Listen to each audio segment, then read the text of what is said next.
নরসিংদীর চরাঞ্চলে সরকারি দায়িত্ব পালন করতে গিয়ে হামলা ও লাঞ্ছনার শিকার হয়েছেন নরসিংদী সদর মডেল থানার ৬ পুলিশ সদস্য। অভিযোগ উঠেছে, কার্যক্রম নিষিদ্ধ আওয়ামী লীগের স্থানীয় নেতাকর্মীরা তাদের মারধর করেন এবং পরে কান ধরে উঠবস করিয়ে মাফ চাইতে বাধ্য করেন। এই ঘটনায় এলাকায় চাঞ্চল্যের সৃষ্টি হয়েছে। শুক্রবার দুপুরে আলোকবালী ইউনিয়নের বাখননগর বীরগাঁও সাতপাড়া এলাকায় একটি মামলার তদন্ত ও আসামি ধরতে যান পুলিশ সদস্যরা। এ সময় স্থানীয় আওয়ামী লীগের নেতাকর্মীরা তাদের গ্রামে প্রবেশে বাধা দেন। কথা কাটাকাটির এক পর্যায়ে শতাধিক লোক পুলিশ সদস্যদের ঘিরে হামলা চালায়।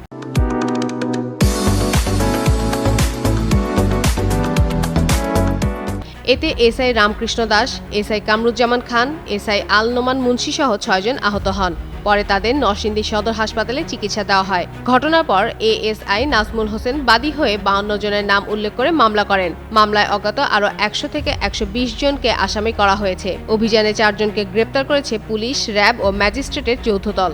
তবে পুলিশের উপর হামলা ও কান ধরে উঠবস করানোর অভিযোগ অস্বীকার করেছেন নরসিংদীর পুলিশ সুপার আব্দুল্লাহ আল ফারুক। তিনি বলেন, সরকারি কাজে বাধা দেওয়ার ঘটনায় আইনগত ব্যবস্থা নেওয়া হয়েছে।